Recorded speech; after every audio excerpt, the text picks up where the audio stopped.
Hello everyone, welcome back to Planet Coaster 2, welcome back to Ancient Realm, part 2 of a 95 part series I'd imagine. The intention with this build was to just build a log flume with some temple theming around it. That's the inspiration we've got for this one. It's a Mayan sort of temple theme. And in today's episode I decided to start working on one of the dark ride sections of the log flume because, you know, I just hate myself and decided to put myself through some torture.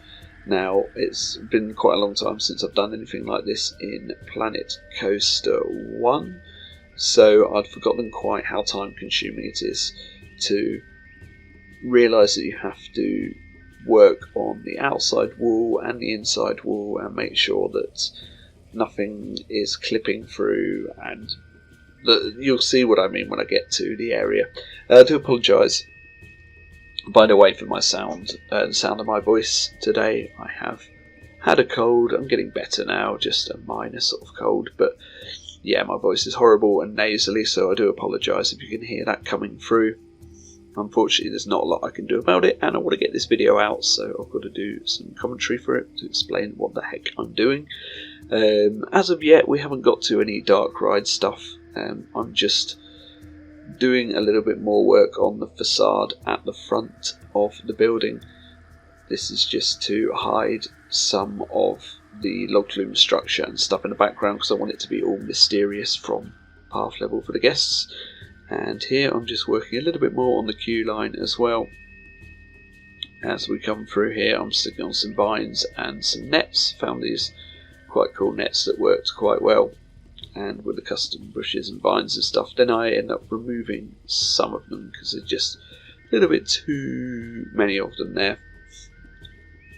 And then just do a bit of lighting and stuff like that. That's all we really do for this part of the queue line. It's quite a long queue line we've got because I try to make it as realistic as possible when designing it, so there will be quite a lot to theme, but some sections will just be pretty plain with a few lanterns and some wall decals and nothing else needed really. We're not going to heavily theme the entire queue, although there will be sections where there's bits of interest, like here we're just putting a few more props in, just some basic crates and stuff like that. I'm struggling actually to find a lot of the props in the UI at the moment because I think some things are just sort of in the wrong place, and you have to really look through to find what you're looking for. Plus I don't know what the pieces are, so there's that as well. Moving on then, I wanted to make a bit of an outline of which bits are going to be interior, where the facades are going to go around the edge. Obviously around the back here we're only going to have facades at parts where you can see from the ride or from the queue. The rest of it will just be sort of backstagey stuff. Not that I'm going to do a crazy backstage type thing for this build, but yeah, there won't be a huge facade around the back where you can't see it, or where you won't really need to see it. So yeah, just trying to work out where everything's going, and this is where it gets tricky when you're building something like this and you've got all these different layers. So you've got log flume, track over track, and then queue path going around underneath it, and you want to set certain sections of the ride and certain sections of the path in different rooms, but the rooms can't be exactly straight. It's just, yeah, I remember like when I'd only had Planet Coaster 1 about 2 or 3 months, I decided to do a dark ride mine train coaster, and I was rubbish at the game at the time, so I found it really difficult. But now we are moving on to the main part of this video, which is our sort of dark ride section. This section is quite early on in the ride. You literally just come out of the station, turned a corner, and we're going to come into this rotating platform piece, which is obviously new in the game.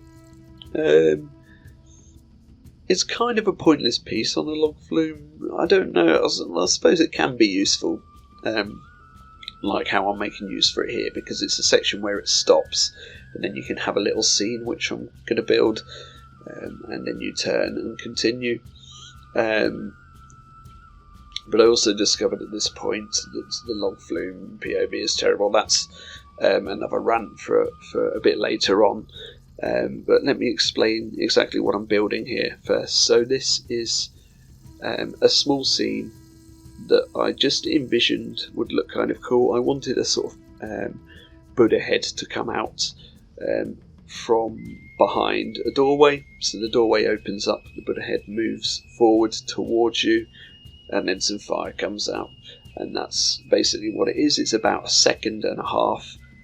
Obviously, in a real ride, they'd probably make it last a bit longer, but because of the mechanics of the moving tool, I wasn't able to do it for any longer. But I think what we've got looks cool, and for the first time really working properly with this moving tool, I'm actually quite impressed with myself that I was able to do it. It's very tricky to get right. You can attach a blueprint to the moving tool, and the blueprint will move with the tool. So in this example, we've got 2 door pieces, one that will move upwards, one that will move down, but then straight away they return back to their original position. You can't sort of hold them in place for a certain amount of time, which I'd have liked to have like 3 seconds where the doors open, while the log flume log is sat there facing it. But yeah, unfortunately you can't do that. So basically it's just very, very quick. You can see this is the Buddha head type thing. The only head that we've got in the game is a Medusa type thing, which is not really the theme that I'm going for at all. So I just tried to cover it up with a load of stuff that looks Maya Temple-y, and yeah, I think it works for the amount of time you see it. There's so many pieces in Planet Coaster 1 that would be perfect for this build. So obviously I wanted to go and do it in Planco 2, where I don't know any of the pieces, and we haven't got any pieces that are actually designed for this theme. But that's half the fun of it. I like sort of making my own set pieces and stuff like that. And then you can see I've got the whole sort of thing in place.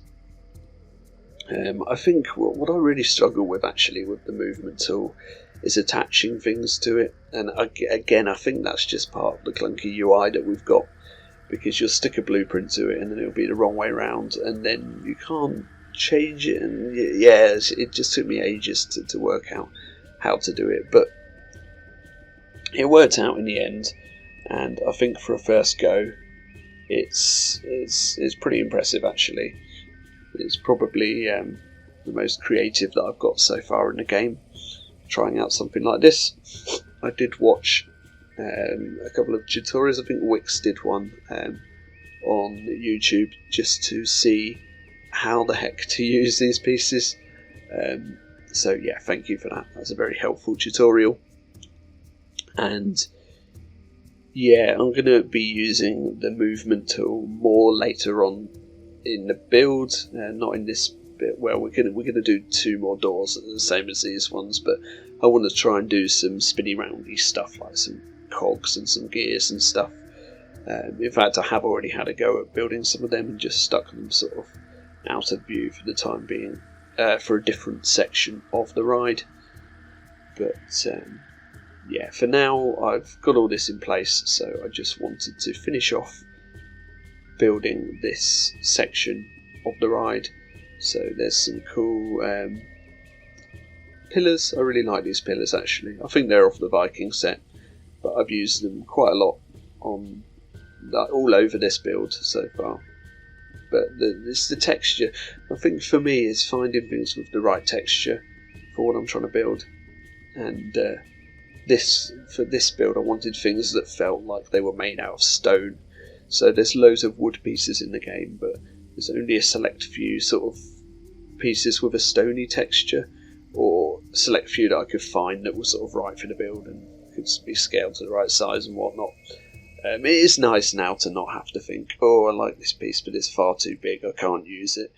Because some pieces, won't scale as far as you want, but just having that option in there gives you so much more choice of what pieces you can use for certain things. So yeah, pro scaling, we like scaling. Continuing very, very slowly with this small room then with the rotation section, and I've got to the point now where I've started putting the walls in because I kind of wanted to see what it would look like in the dark with the lighting. I was very delighted when I jumped back into GeForce Now and it said Planet Coaster 2 now with RTX. And I was like, hang on, does that mean that I can actually have the ray tracing thingamajig and have proper dark ride lighting? And it turns out it does. So I was moaning the other day, but that's obviously now been fixed. Usually it tends to be an RTX 3060 that they give you in GeForce Now, but it can vary. It's not the top tier membership I've got, it's the one down. So anyone playing the game in GeForce Now, that is now available. I'm sure you'll have seen for yourself, but that's very good. So yeah, the lighting just looks absolutely fantastic once the roof is on, and it's just as simple as covering a space up with walls and a roof, and you will get that fantastic lighting. There's literally no more to it. And in fact, this having this lighting is probably what encouraged me to start working on this dark ride section, because I thought, you know, let's take advantage of it, see how things look. And then at this point I sort of completed that section, but from the front you can see it sticking up too high from under the facade, so I wanted to put it down to ground level and readjust the layout of the log flume to suit it. So that's what I did. Obviously you can see the queue line path goes right through the middle of it, so we have to realign the queue, and it's all very finicky and quite a bit of bother, but yeah, I thought it's definitely worth it because you can't see this now from the front of the building with everything covered up with the facade, and I don't want to build too high at the front. The highest section of the building will be where the top of the log flume drop is, and then to make things look realistic, if I'd have left that section up high, I'd have had to have done more with it, so I didn't want to do that. Here I'm just realigning the queue line and the exit path. The exit was an absolute bugger to do. In the end I just run it underneath the track, and it's very tight, the clearance, for guests banging their head. They could probably just reach up and touch the pipe underneath the log flume, which is not realistic at all. I don't think you get many exit paths that run directly underneath a log flume track like how we've done here, but I'm just sacrificing how the exit path's going to look for the sake of the rest of the build. Yeah, it's not the best, but it's just going to have to do because I didn't have any other way of doing it, and I sacrificed how that would look to make the ride good or better. Now I'm working on my second set of opening doors. Again, I would have preferred to have the option here where it gets to one end and stops, or if it could be basically in one position all the time and then the trigger would open it up. Maybe there is a way to do that, but the best I could get it to do was to be open all the time and then it quickly closes and then opens again, so it sort of shuts as the car or the train or whatever approaches it, and then it opens just in time for you to go through. And that's the best I could do at this point. Obviously the other problem is I'm using the horizontal piece here rather than the vertical piece I used earlier. You need to make sure you've got plenty of room around you as well, because obviously the object's going to sink into walls or whatever you've got there, and it's getting very near to the station. Fortunately I managed to have enough room so it just sort of goes into some empty space between rooms that we've got. And then on the sort of outside of the show building, I built a little box to house where it will go, so it's not just pinging outside the edge of the building. So everything's hidden the best it can be. Obviously, if you're trying to do the more sort of realistic builds, that would probably be something you'd have to bear in mind, having suitable sort of buildings to hide the movement tool and anything attached to it when it comes out. But yeah, really, really cool. Really nice that we can start making our own animatronics, and although what I've done so far is very basic, I do think it's pretty fun and something that I'd like to work with more in the future. By this point I was kind of regretting picking the log flume as my ride of choice, because the POV of it is absolutely broken, and there's just something wrong with it. The camera clips through the car if you're in seat mode. It's really janky, it jumps around an awful lot, so I'm hoping that they find a fix for this in the next free update or whatever, so I'm not going to do any POV sections for now in the videos. I'm just going to show you sort of from off-ride how it looks. You also get a bit of a better view from off-ride. To be honest, if I'd just picked a normal dark ride, it probably would have been better for this build, but I did want that drop section. And yeah, I have to give critique where it's due, really. They've made an absolute shambles of the log flume, and I didn't realise quite how bad it was, even though I've sort of done a few POVs at the start of this build. But until I rode through this dark ride section, I didn't realise quite how bad it is, and it really could do with fixing. The boats are just static as well on the water. They don't go up and down or anything like they do in Planet Coaster 1. But we're too far gone now, so it is what it is. And like I say, hopefully there'll be a fix to this, and we can do a good POV of the whole ride at the end once it's all finished. I would say the build now is probably a third of the way done, to be fair. I did make quite a bit of progress in this video, to be fair. You can see I'm doing the room sort of leading up to the showroom, if you like, just with a load of wall decorations, some rounded pillars and some lighting. I've also used a water piece down in the sides so that there's more water sort of running alongside the log flume. Although you don't really see this from on ride. It looks pretty good with the lighting and everything, though, that you'll see a bit later on. Looks like I'm playing about with the doors again now. I'm not really sure what I'm doing. I mean, a lot of this build is cut out because there's just so much of it where I'm literally moving a wall or raising a wall up or putting an extra wall in or putting an extra bit of floor in or moving a bit of floor out of one building to stop it, XY fighting with another bit of floor. Just all the really finicky stuff like that is just absolute torture.